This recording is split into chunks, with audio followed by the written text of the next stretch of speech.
Good evening, everyone. Many thanks for signing on to this WFA webinar about the life and career of Lieutenant General Sir Herbert Lawrence. Now, some of you may have heard of Lawrence, but he really doesn't hold a prominent position in our narrative of the First World War. For instance, my biography here, published last year, is the only biography of Lawrence. We should question why Lawrence is such an overlooked character.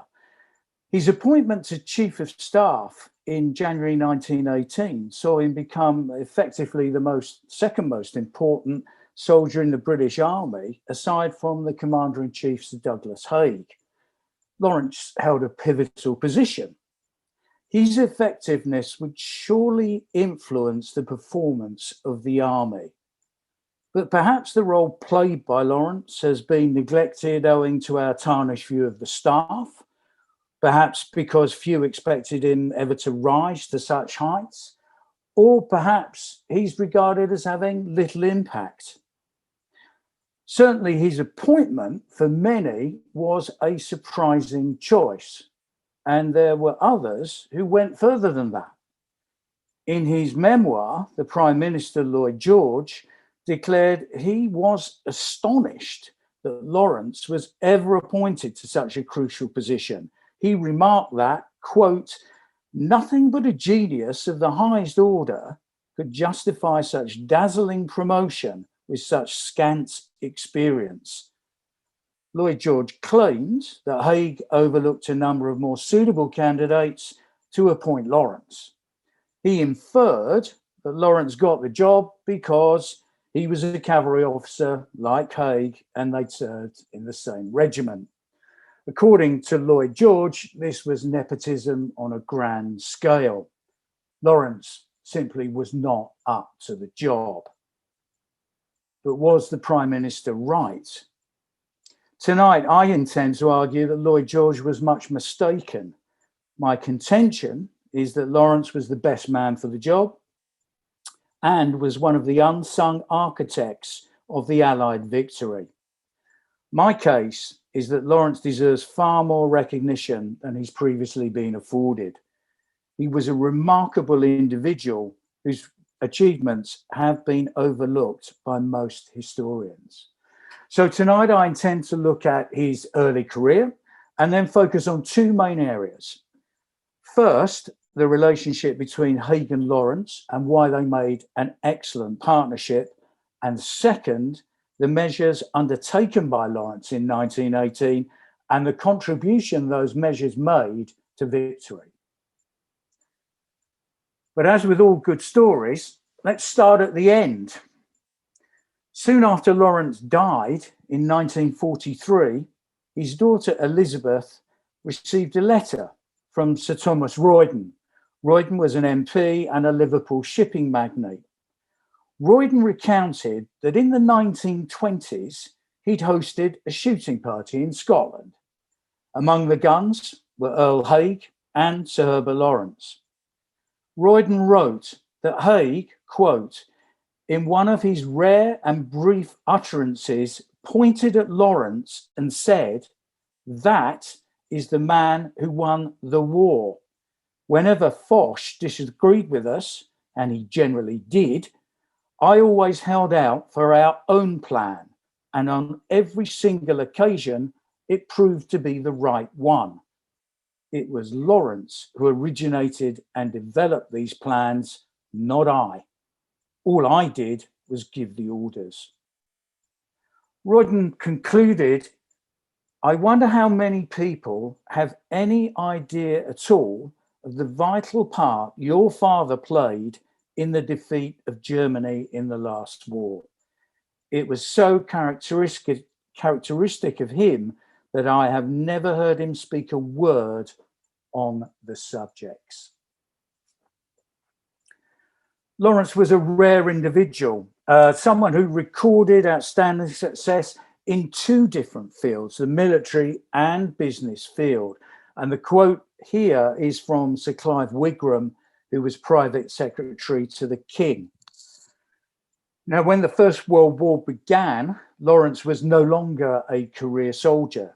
He was working as a banker in the City of London. And like many others, he joined up at the outbreak of war. At that point, he was a retired major. 3.5 years later, he was chief of the General Staff. This spectacular rise was unprecedented. All of the Army's senior figures were regular soldiers. Lawrence was the exception to this rule.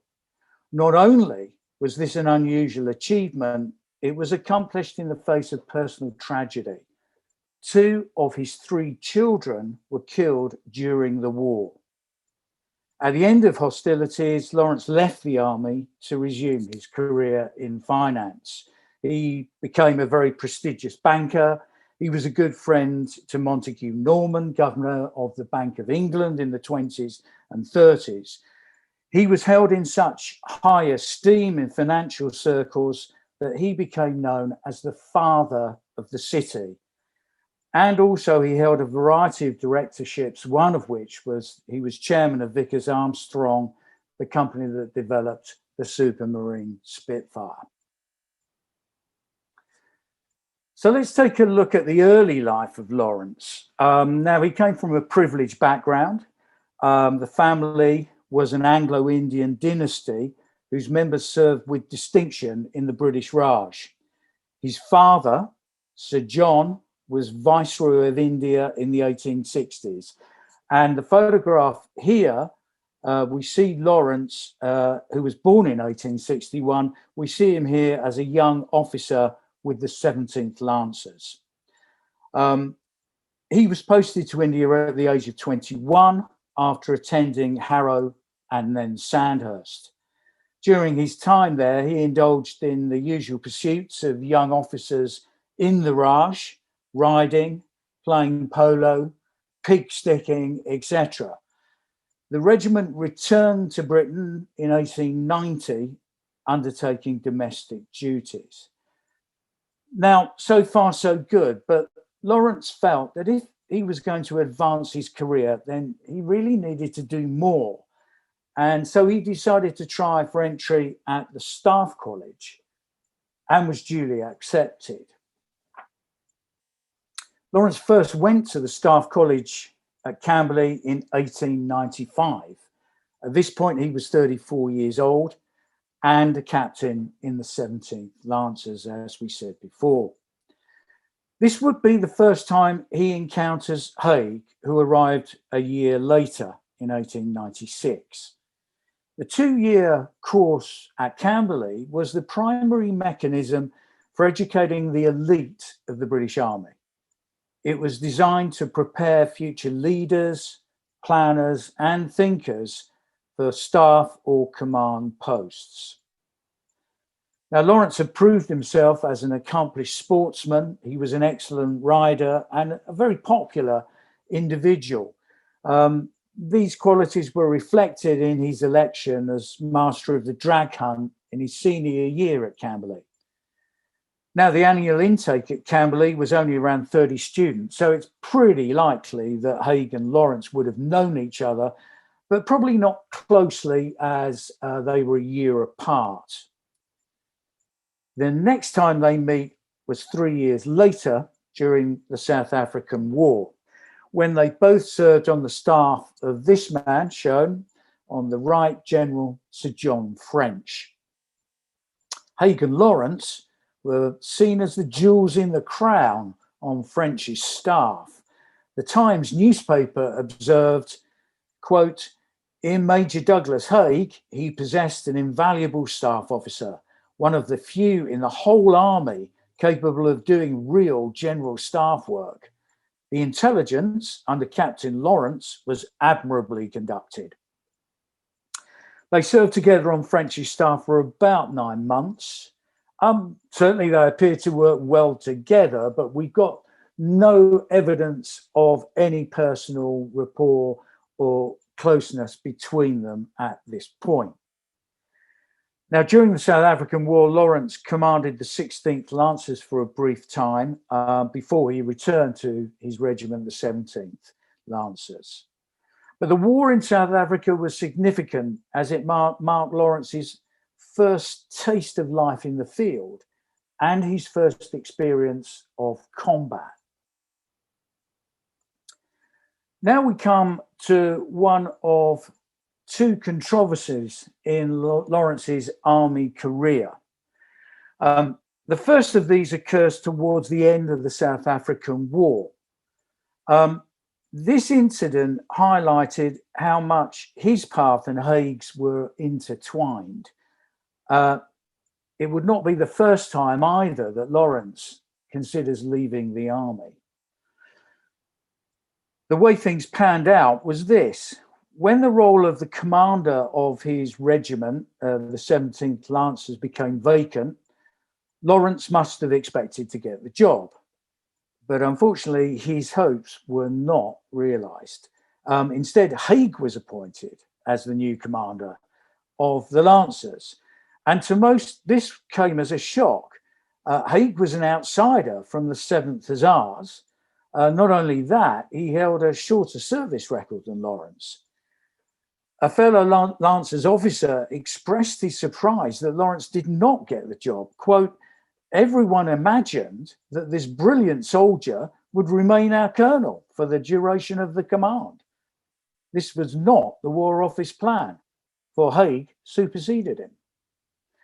A year or two after this incident, in 1903, Lawrence left the army. But why?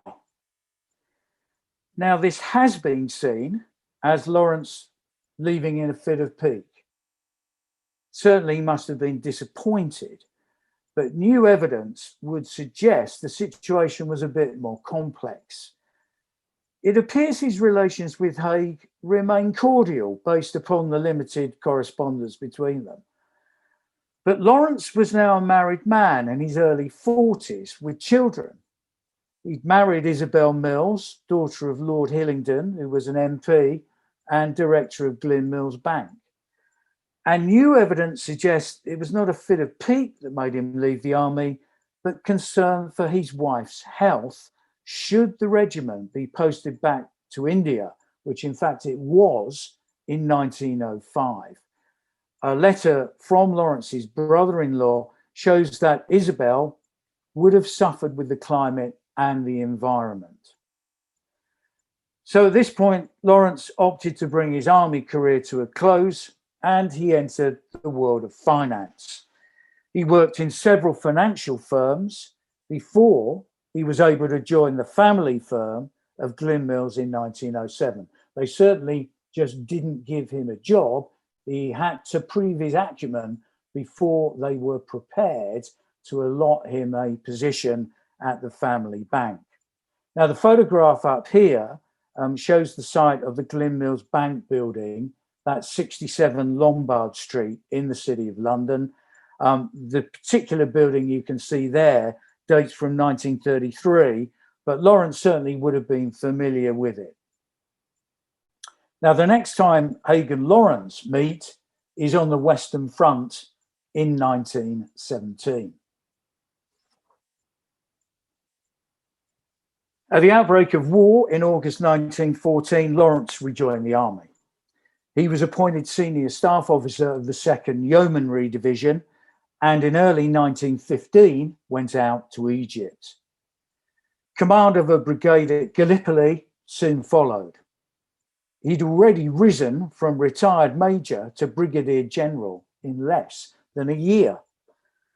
Then he was called in to lead the 52nd Lowland Division. Lawrence was brought in to revive this formation, which had suffered heavy casualties and was at a very low ebb. A letter from Sir Ian Hamilton to Lord Kitchener highlighted Lawrence's skills. Quote, "That fellow Bertie Lawrence is really first-class value. He, you remember, stepped into Egerton's shoes, and the miracle of changing water into wine is hardly more remarkable than that of changing this body of somewhat downcast lowland Scotch into keen, bright, reliable soldiers. Everything and everyone Lawrence touches goes up in value, 25% before he's handled them a month. This certainly reflected Lawrence's ability to train a formation, to bring it up to scratch and turn things around. And he would act as a troubleshooter, not just on this occasion, but on others as well. After the British withdrawal from Gallipoli, Lawrence returned to Egypt and was given command of a small corps. So you can see his ascent through the ranks continues. In August 1916, he oversaw a comprehensive victory over Turkish forces at Romani in the Sinai. Now, this wasn't a huge battle, but it can be argued that it was a pivotal engagement in that it marked the point at which Britain stopped defending the Suez Canal and set about attacking the Turkish forces. So it really was a pivot point. We now come to the second controversial incident in Lawrence's career, and this happened after Romani. Lawrence really didn't get on with Sir Archibald Murray, who led the British Army in Egypt. Lawrence thought that Murray was always micromanaging, always interfering and getting in his way. Lawrence certainly disagreed with Murray's plan to invade Palestine, and at this point, Lawrence really considered resigning again and leaving the army. But that decision was overtaken by events in France. And here we see Lawrence's two sons, Michael and Oliver. Just as Lawrence was about to embark from Egypt on leave, he was informed that his youngest son, Michael, seen here on the right, who was a captain in the Coldstream Guards, had been killed in an attack at Ginchy on the Somme in September 1916. In fact, it was the same operation which claimed the life of the Prime Minister, Asquith, his son Raymond. Michael was just 21. The previous year, Oliver Lawrence, pictured on the left, had been killed at Festubert while serving as a second lieutenant in the Post Office Rifles. Again, he was only 21. Understandably, the death of two of his three children left an indelible mark. His long-standing manservant Diver remembered, quote, "The boys were charming. HL never spoke of them after their death, unless briefly when their names came up."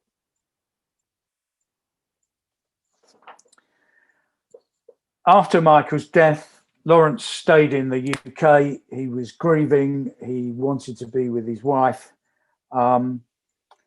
He was given command of the 71st Home Service Division, and certainly this could have been the end of his war. He could have remained in a military backwater and seen out the rest of the conflict. But that wasn't Lawrence. He wanted to get back to active service. And in February 1917, his opportunity came up. He was given command of another fighting unit. Now, it wasn't an elite unit, and with all due respect to the 66th Division, it was a second-line territorial formation and probably not one of the most renowned units in the British Army. However, it went out to France in March 1917, and Lawrence got to work training this division up, trying to bring it up to scratch, and it was going to become involved in some of the heaviest fighting of the war. Initially, it was sent up to the Belgian coast to support Operation Hush. This was an amphibious landing that never materialized. But in the autumn of 1917, the division was sent into the cauldron of 3rd Ypres. The 66 was one of the lead elements in the Battle of Pol Capelle in October 1917, and it suffered badly. Poor logistics, terrible terrain, terrible weather, This was a poorly prepared attack, which really should not have gone ahead. It should have been postponed. I believe that 66 and Lawrence were let down by Godley, who was GOC of the Anzac Corps. Godley should have taken the decision to postpone or cancel this attack, but he did not. I very much believe that this decision to go ahead with such a poorly prepared attack influenced Lawrence when he became chief of staff, because he said something like that was not going to happen again. And I believe it did not. So where are we now? We've come towards the end of 1917. And as you know, by this point, the war has reached a crisis point. This was the background for the rise of Lawrence from divisional corps commander to chief of staff. Now, by this point in the war, Russia had collapsed militarily. It was embroiled in revolution. Its army had effectively ceased to exist as a fighting force. The French army had suffered mutiny earlier in the year, and although it had recovered somewhat, there were question marks as to its effectiveness and how it would fare in 1918. Now, Third Ypres had been fought during the summer and autumn of 1917. It proved costly in casualties for both sides. The final stages of the battle were disappointing for the British, and while the German army suffered appalling damage, which eventually contributed to their final defeat, this was not apparent at the end of 1917. And then we come to Cambrai, where premature victory had been declared with the pealing of the church bells back in the UK in November, after initial successes in the first couple of days of the battle. But Cambrai proved a bitter disappointment as a German counterattack recaptured most of the British gains.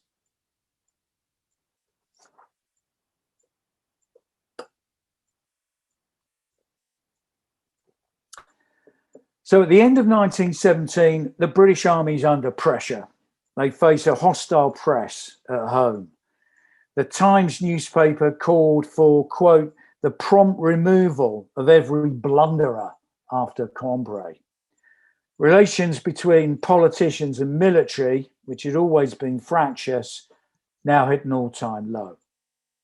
There had been a struggle for control of military strategy since Lloyd George had been appointed Prime Minister at the end of 1916.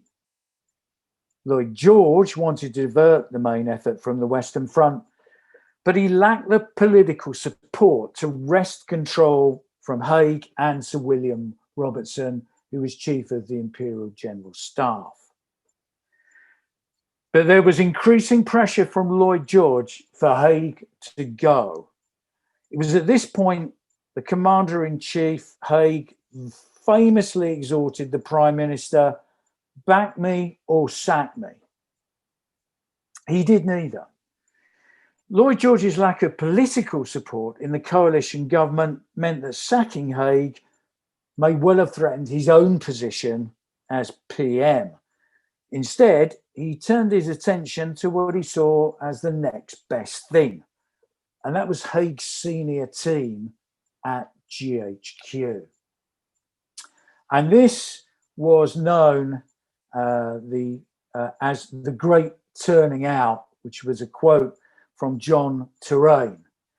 The Great Turning Out occurred over the winter of 1917-18, and most of Haig's closest senior associates at GHQ were swept away. Sir John Charteris, head of intelligence, was the first to go. He'd been criticised in the past for his undue optimism, and the War Office, backed by Lloyd George, seized this opportunity to dismiss him. He was soon followed by the Quartermaster General, the veteran Sir Ronald Maxwell. At 16, Maxwell was deemed too old for his job. And over the next month, the cull was extended to more members of the GHQ team, including Haig's closest associates, Chief of General Staff Sir Lancelot Kidgel and his deputy Sir Richard Butler. But Haig stood firm. He rode out the storm, but was forced to accept a new team at GHQ. And that new team was headed by Sir Herbert, nicknamed Lorenzo Lawrence. And the nickname Lorenzo was derived from the Spanish Italian for Lawrence, meaning crowned with laurel. Now, Lawrence was originally appointed as the replacement for John Charteris as head of intelligence in mid-December 1917.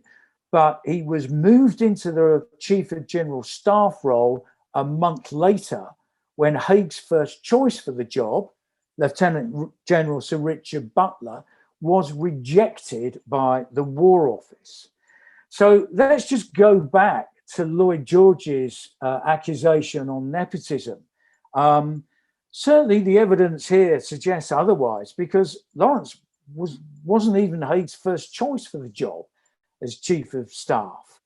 And it was uncertain who suggested Lawrence should become Chief of the General Staff.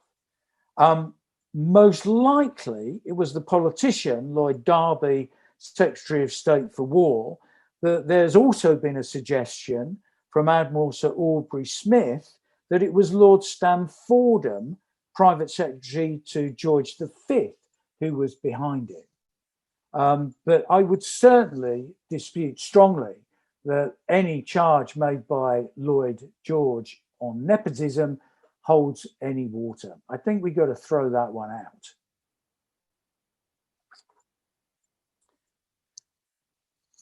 So when Lawrence arrives at GHQ in early 1918, he was determined that things were going to be done differently.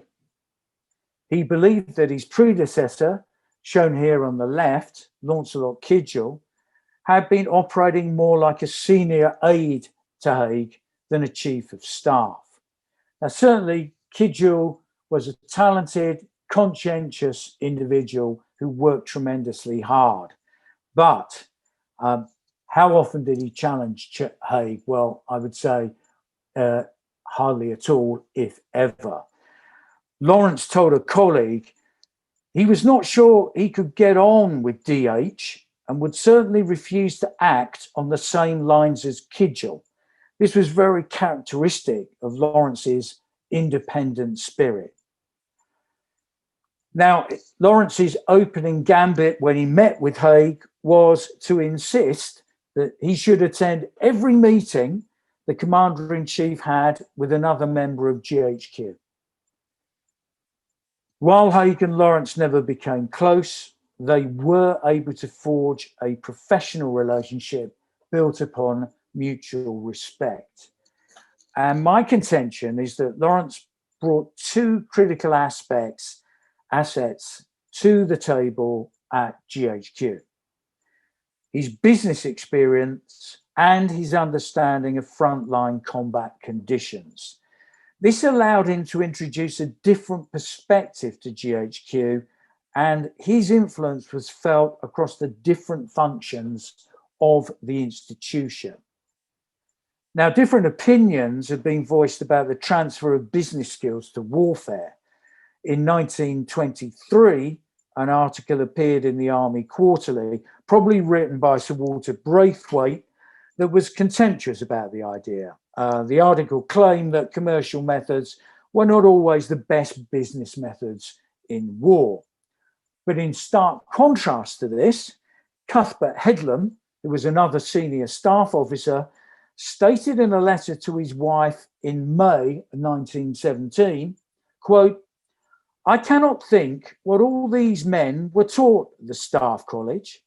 Soldiering on the staff is very largely office work, and not one staff officer % of those whom I have met has the vaguest idea how an office ought to be run, or the remotest concept of what is meant by delegation of authority or division of labour.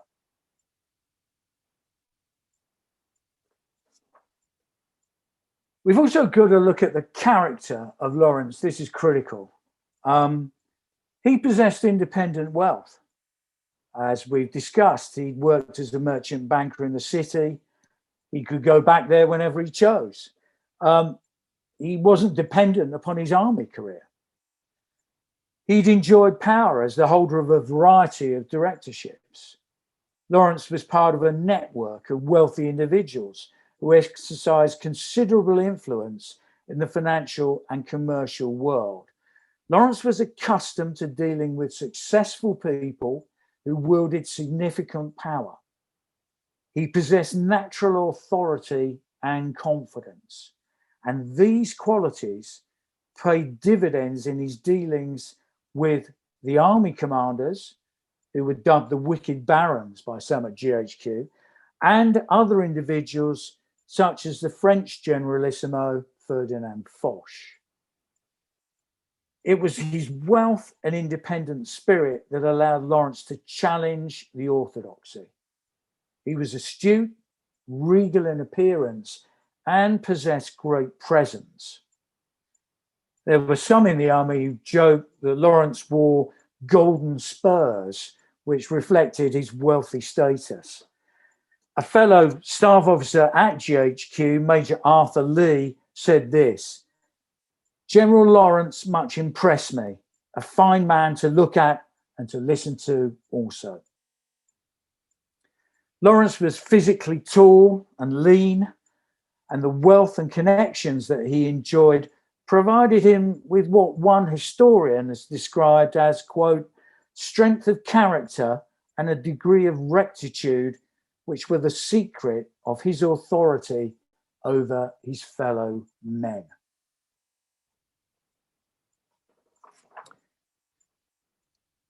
Now, Lawrence was never overawed by Haig, nor by the senior generals who he dealt with far more effectively than his predecessor Kidgel. Lawrence played upon his veteran status, tending to patronize anyone younger, even if they were senior in rank, a dangerous game to play.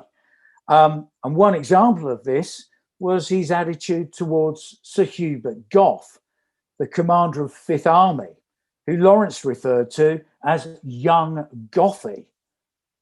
When discussing the possible movement of reserves in 1918, the notoriously prickly Gough felt that he'd been on the receiving end of a lecture from Lawrence, who he said purred on the telephone like a damned pussycat. Lawrence was never cowed by the generals, unlike Kidgel, who really lacked the self-confidence to deal effectively with them.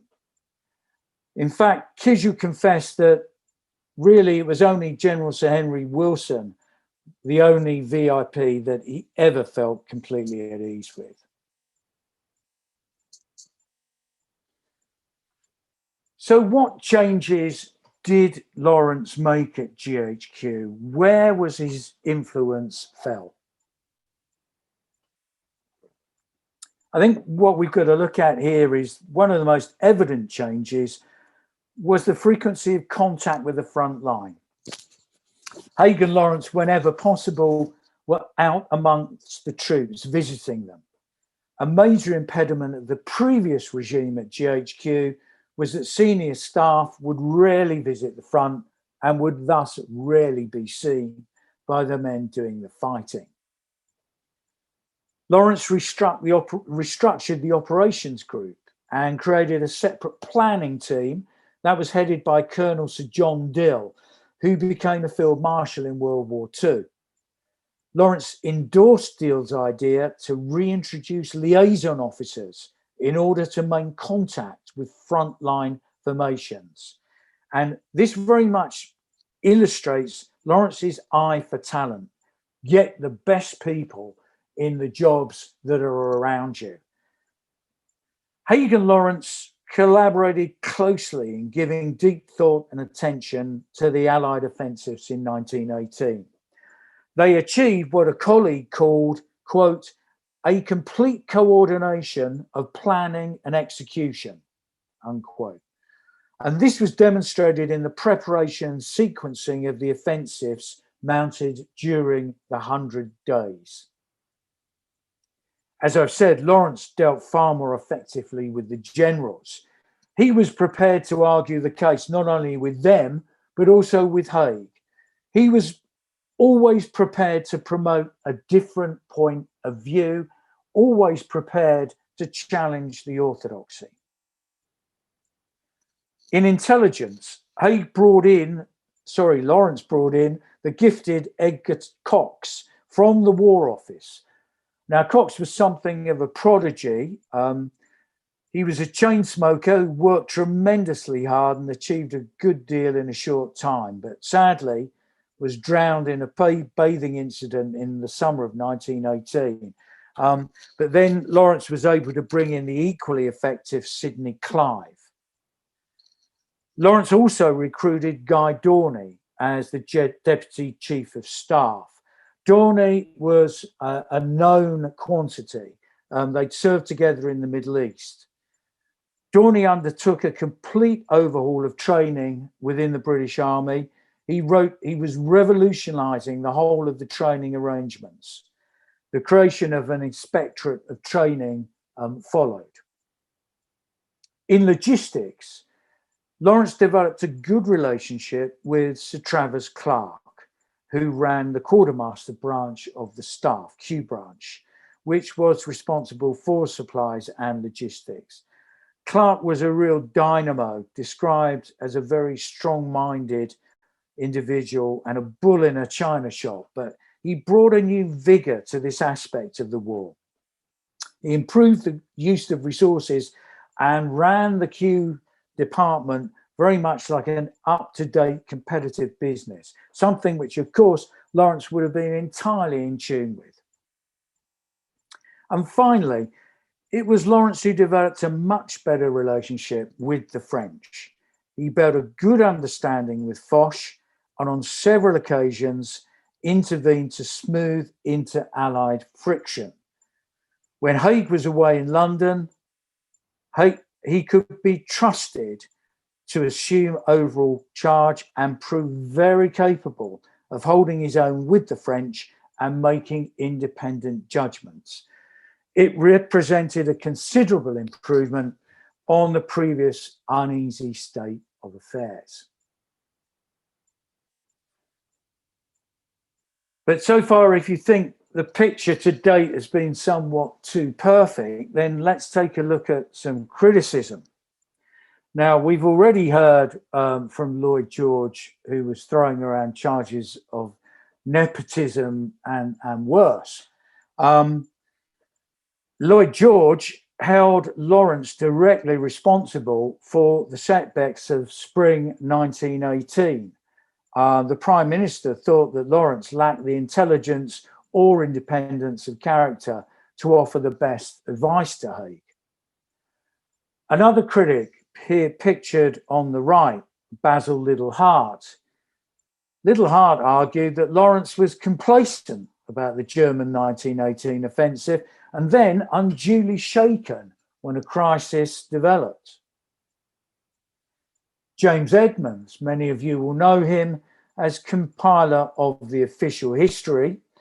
He wrote that when advice was sought from Lawrence and Dorney during the German spring offensive, they could offer nothing, as they were used to fighting in Palestine, not combating Germans. They seemed terror-stricken. Now, Edmonds seems to have forgotten that Lawrence led a division at the Battle of Pol-Capel. So again, I think that claim is on pretty dodgy grounds. Dorney stated that Lawrence kept wonderfully level during the crisis of spring 1918. There was little evidence for any lack of grip on his part. And a more recent criticism emanates from Professor Tim Travers, who's argued that Lawrence, like Haig, was a traditionalist. He didn't embrace new technology such as tanks, He continued to promote the use of infantry and artillery operational doctrine. Well, I believe that he was proved to be right, because they were the doctrines that won the war for us. So again, I think I would throw that charge out as well. So to conclude, Lawrence was able to surround himself with a highly effective team at GHQ. He had an eye for talent, and he brought in talented individuals and used his commercial expertise to place General Headquarters on a much more business-like footing. Instead of acting as an assistant to Haig, he became an advisor. Some commentators have observed that Lawrence became the right arm that Haig had always lacked. He possessed the confidence and urbane personality to serve as the perfect counterfoil to the commander-in-chief. SS Butler, a senior staff officer who served at GHQ in 1918, said this: "My chief of the general staff was Sir Herbert Lawrence, and I have never worked under a more able man. His judgment was always sound. He was unerring in spotting the weak point of a case. His manner was pleasant and tactful. Above all, he had a really good business head." Lawrence was strong-minded and an independent character with good management skills. He was able to transform GHQ from being isolated and passive into a forceful enterprise. Under Lawrence, it ran like a well-oiled machine. But you've got to remember, he also had experience of commanding formations in the field, from the regimental level all the way up to division and corps. Now, in his final dispatch, Haig praised Lawrence for, I quote, "cool judgment, equable temperament, and unfailing military insight." Haig remarked that it is comforting to have a man like Lorenzo, in whom one can have complete confidence he will do the right thing when on his own and shirk no responsibility. Lawrence brought his experience of the commercial world to bear with great effect on the business of warfare. He transformed GHQ in 1918 and made a significant contribution to Allied victory. I strongly believe it is time the record was put straight. Rather than being consigned to a backwater of history, Lawrence should be afforded the recognition he so richly deserves. Thank you very much indeed. Paul, thanks very much indeed. That was super. Thoroughly enjoyed that analysis of Lawrence. That was very well delivered. Ladies and gentlemen, if we'd just like to join together in the usual manner of a virtual round of applause by raising your hands, please do so. Paul, you can't see this, but on the bottom of my screen, I can tell you that there's a deafening round of applause from everybody coming in. So that's tremendous. And we've got a number of questions already, which is tremendous. So let's grab David Muir first of all. Hello, David. Thank you, Paul, for a very, very interesting talk. And I'm sorry, I'm rather silhouetted against the light. You can't see me ugly fizzog. To a slight extent, you did cover my question, but I mean, I first became aware of Lawrence through John Terrain's book, To Win a War, and he certainly seems to have mentioned in that the transformation that that took place after he and various other members of staff replaced charters and Kigel, as I would pronounce it.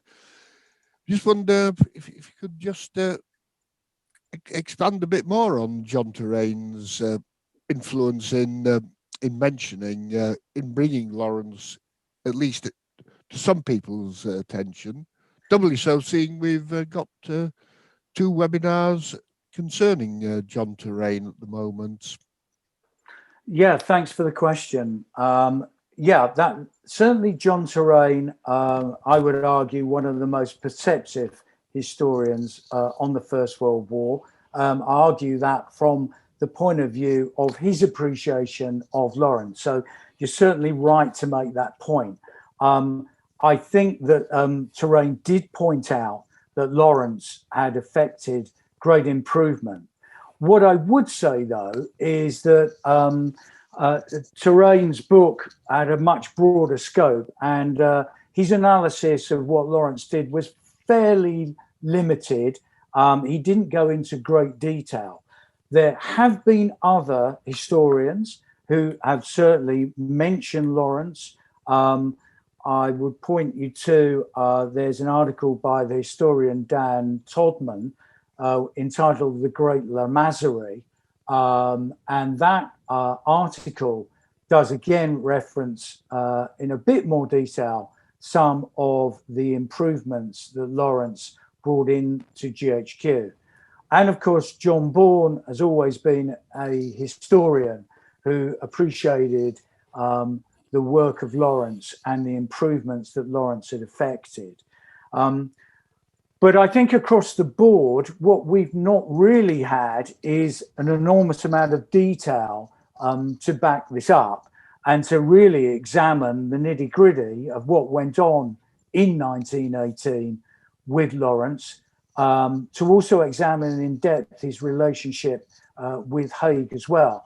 So whilst there have been a group of historians, certainly including John Terrain, who've been far-sighted enough to appreciate the work that Lawrence did and first brought that to our attention, certainly I followed up in their wake, and I think have been able to bring in more detail and thus produce this first biography of Lawrence. But you're absolutely right in that we do have John Terrain to thank for being in the vanguard of all of this. Yep. Thank you very much. Thanks for your question, David. Thank you. Right, next person is going to be Chris Thomas. Chris, if you care to unmute yourself there. Bottom left corner. Yep, there we go. Right, off you go, Chris. Sorry about that. Thanks No for worries. the presentation, Paul. I'm particularly interested for your views on whether or not there was any sort of formal process within the army of the for the transfer of management doctrine from business into military doctrine in the First World War, particularly with Lawrence's appointment of Chief of General Staff. Yeah, well, that's an excellent question. In my view, there certainly should have been, but I do not know of any. I have not uncovered any evidence to illustrate that there was really any attempt to learn from business or the commercial world. It was very much reliant on individuals like Lawrence, like Clark. I think we could also argue that there would have been others within the command chain, perhaps who were not regular soldiers, who would have brought their experience of the commercial world as volunteer soldiers to the board. But there weren't many of those up in the senior ranks of the army. In fact, hardly any, because there was certainly a glass ceiling imposed. Just to give you an example of that, if you look at the general staff officers, they're graded 1, 2, and 3, and a GSO 1 would be attached to a division. There was only one GSO 1 who was not a regular soldier, only one in the entire army. And if you go up beyond that, Cuthbert Headlam, the other one who I quoted, he was based at GHQ. He was the other one. So you've got hardly anyone up there. The regulars very much imposed a glass ceiling in there. And I think that they had a view that they weren't going to be told what to do by people coming in from business and suggesting that they had something to learn from those methods, unfortunately. Now, I might be wrong there, but I don't know of any evidence, and I've never seen any, for any kind of formal learning process. We have individuals to thank for it. Lawrence, Travers Clark, and as I say, I believe there were others as well further down the command chain. So it happened, but it didn't happen because of a formal process. Okay, thank you. Thanks for your question there. Thanks, Chris. Thanks. Next, let's have a look down. Mark Smith. Mark, off you go. Hello there. I don't know if you can hear me. Yep. Hi, Paul. That was fantastic. Really interesting as well. Thank you. I guess my question is, do you think Lawrence was overlooked for promotion in 1903 due to his nature, where he was prepared to challenge decisions and be argumentative, as proven when he had rejoined? And from my military career, this trait is against authority is not. You soon get overlooked, and I wonder if that's why he was overlooked in the early stages. Yeah, well, it's a very interesting point, because I think I actually, on several occasions during the presentation, said that Lawrence was someone who was always challenging the orthodoxy, independent character. And so you're right to pick up on that. What I would say is that though Lawrence, there's no evidence that I found in his first spell in the army when he was in the 17th Lancers of that that challenge, because I think he was within the Lancers, and there are no examples that I could find of Lawrence challenging anyone in senior command at that point in his career. And you've also got to remember, at that time, he hadn't made his money either. It was only after he left and he joined Glyn Mills Bank that he started to accumulate a personal fortune and the independent means by which he then, when he was in the army during the war, he didn't have to depend on his army career at all, unlike Kidgel, who was a career soldier. Lawrence had amassed the means by that stage. So it's a good point. And what I would say is that he was an independent character. It's pretty likely, if there'd have been an opportunity for him to kick against authority, he may have done. But I don't believe that was why he was overlooked. What I think that was all about was the War Office recognizing the talent of Haig and fast-tracking him, basically. So I think that was, in my opinion, the reason, yeah. It's good they worked as a team later on, though, I will say, as history has proven. Indeed, they worked as a very effective team. And I don't think Lawrence bore Haig any open resentment about what happened. I think Lawrence realised it was the War Office that made the appointment, and that was the way things were. Okay, that's brilliant. Thank you for that answer, Paul. And thanks for the presentation. Thanks very much. Thanks, Mark. Right. We have a question from Richard Godber, but Richard's either left us or has an internet connection problem. So Richard's question is this. If the intelligence was improved under the tenure of Lawrence as head of staff, how was it that Gough's blunt warning of the insertion of Germany's 18th Army under General von Hutier 6 weeks before the launch of the disastrous Operation Michael was apparently completely ignored? Well, that's a good point, and I guess what that may be about is there could be two reasons there. The first reason, you've got to remember that Cox only came in February 1918. Before that, Charteris had left back in December. Then Lawrence got the job temporarily. Then Lawrence moved to Chief of Staff. Then Cox was brought in. So the Intelligence Department did go through quite a lot of turmoil during that period. And that's one explanation for why they missed that.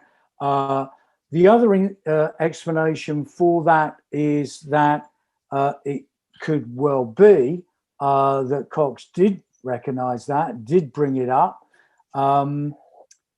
that Lawrence may have backed Cox, but they were ignored. Now, again, I don't have evidence for that. So I think I've got no reason to suggest that Cox firmly knew about that and was ignored, but it's another possibility.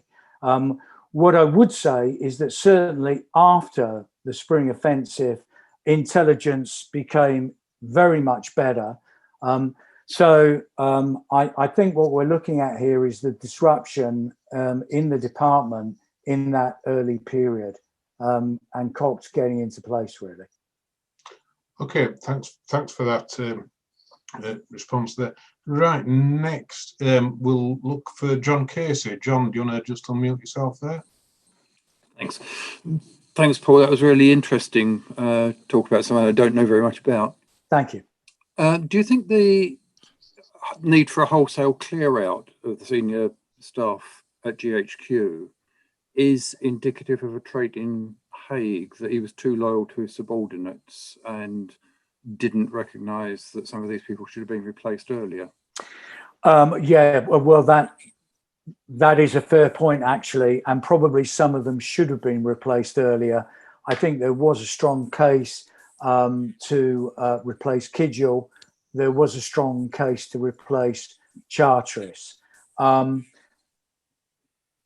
What drove this was Lloyd George trying to damage Haig, trying to force Haig out.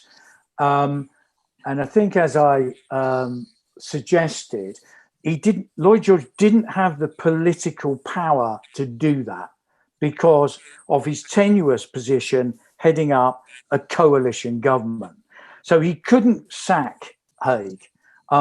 So what he thought he would do is, if he got rid of Haig's associates, perhaps that would force Haig out. In actual fact, Lloyd George did Haig a favour, because what in effect happened is, I would argue, better people came in, more talented individuals came in, and they were a huge boost to Haig. So paradoxically, by trying to damage Haig, by trying to undermine him, what Lloyd George in effect did by getting rid of some of those people was he cleared out some dead wood, which I think you rightly point out. Some of those people were past their sell-by date and probably should have gone, but Haig hadn't really grasped that nettle. He got rid of them, Lloyd George, and did Haig quite a considerable favour, and did the war effort a big favour unknowingly, in my opinion. Thank you. Thanks for that. Cheers. Right.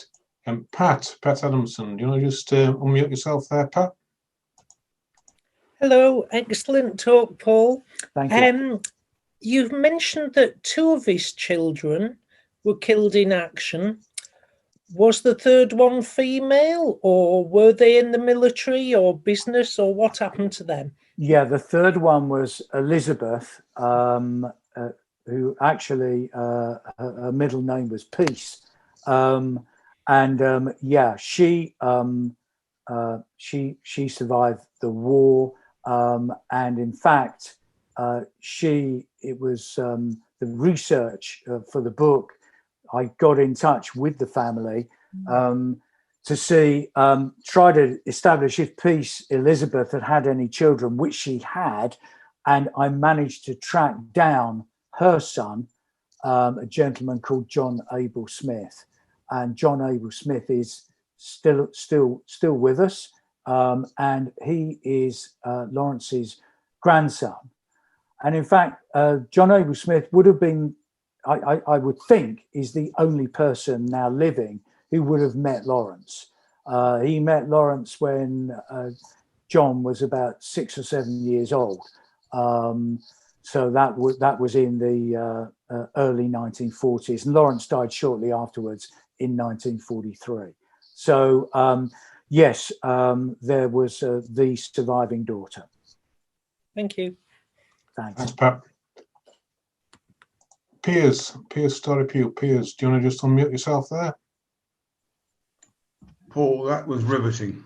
I found it fascinating. You painted a graphic picture of a great man who found himself in the right position at the right time. 2 questions, if I may. First one is following on from Pat's question. Did Lawrence ever go and visit the graves of his son or the memorials of his sons? Do we know? Yes, he did. He did go and visit them. I have read a very short account of him going to the grave on his own, and that was during the war, in the latter, I think in 1918. But after the armistice, his wife, Lawrence's wife, Isabel, came over to France, and they visited both graves together.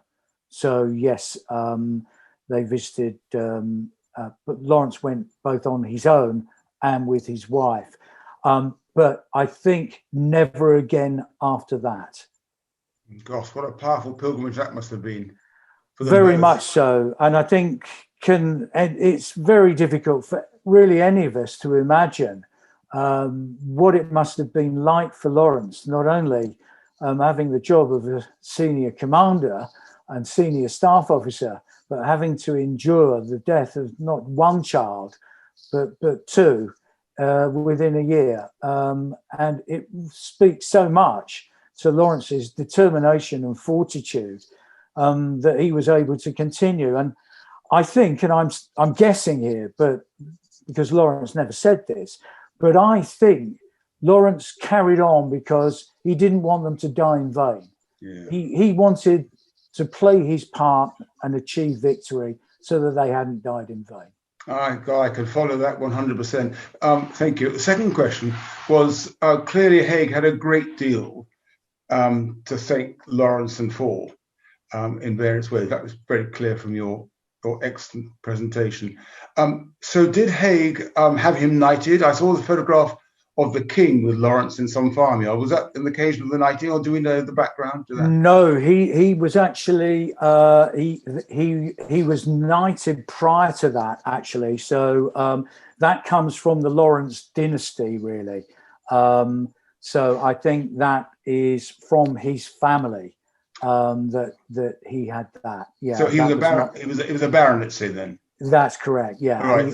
That was not the work of Haig. No. So ironically, he had no heir to succeed in that title then. No, he didn't. No. Sadly, as we know, yeah, both sons were lost. Yeah. Paul, I thank you very much indeed. I really enjoyed it.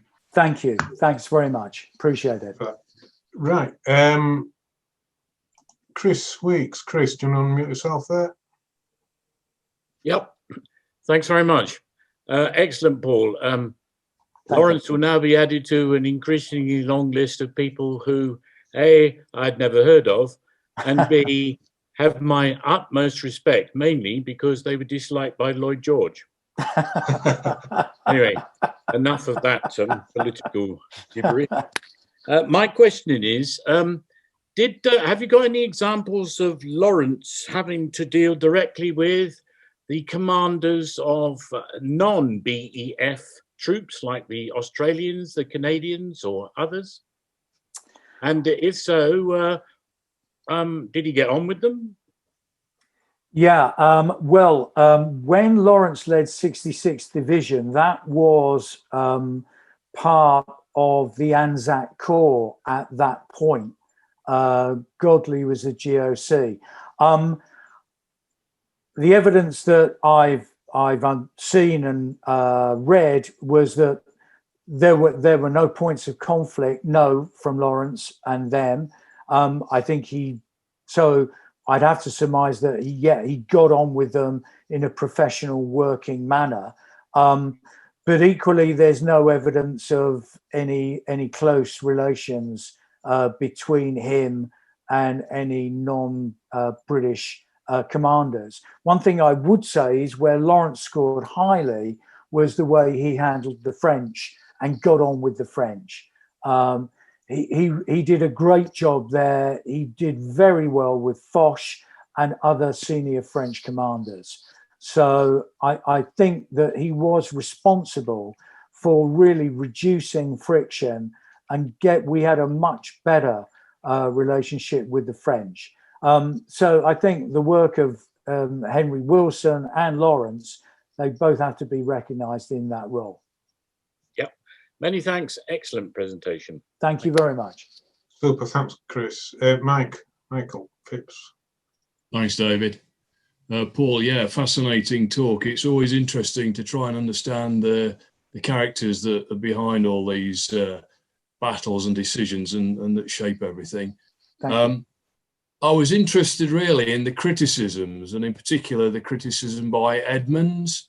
Yeah. And I just wondered what evidence or what basis he had for that criticism, and whether that was out of character for Edwards. What would he have to gain by criticising him? Whether there's some underlying issues?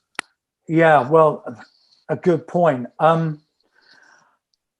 The problem, I think, with Edmonds is that he was a gossip. He enjoyed gossiping, he enjoyed intrigue. If he saw an opportunity to potentially besmirch someone's character, and perhaps for some reason or other he'd taken a dislike to Lawrence, I don't know.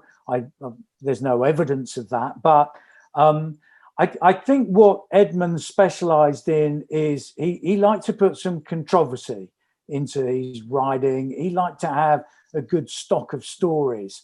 How reliable is he? I would say questionable. Where did that incident? Well, yeah, obviously, perhaps someone must have encountered Lawrence and Dornay, and that someone must have got the impression that they were terror-stricken. But I can tell you, I have never read any account of Lawrence exhibiting anything like terror, anything even like fear. He was particularly cool under fire. He was unhurried, unfazed. He was a very level individual. So I find that account very unreliable. And as I also pointed out, it was made to be the basis that they knew nothing about fighting Germans, which is rubbish, because Lawrence had been involved on the Western Front from February 1917 all the way through till October 1917 in charge of 66th Division. So again, it doesn't hold water. So I think what we got in there is a bit of salaciousness from Edmonds, who enjoyed a good gossip and a good rumour monger. Okay, thank you. Super. Thanks for your question there, Mike. Right, ladies and gentlemen, that is it for tonight in terms of the questions we've got lined up. I don't know if there's any more questions coming in. No, there aren't. So, Paul, I thoroughly enjoyed that. That was first rate. Thank you, David. Thank you. We didn't know much about Lawrence before. We certainly do now. So that was well worth an hour of anybody's time. Really enjoyed it.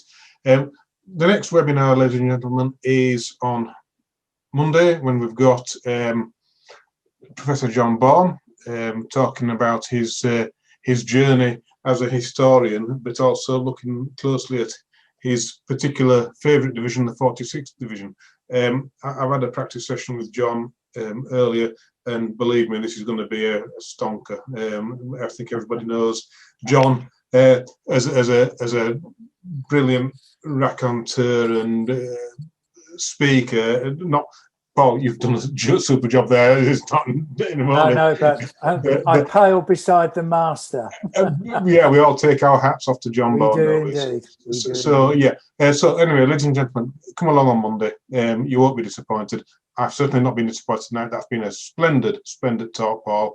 Thanks very much for your time, and above all, thanks for everybody for watching. So on that note, cheerio. Thank you, David. Thanks. Mademoiselle from Armentières, parlez-vous. Mademoiselle from Armentières, parlez-vous. Mademoiselle from Armentières, she hasn't been kissed for 40 years. Hickey, picky, parlez-vous. Out on kicking Armentières, parlez-vous. Out on kicking Armentières, parlez-vous. Out on kicking Armentières, broke the spell of 40 years. The officers get on.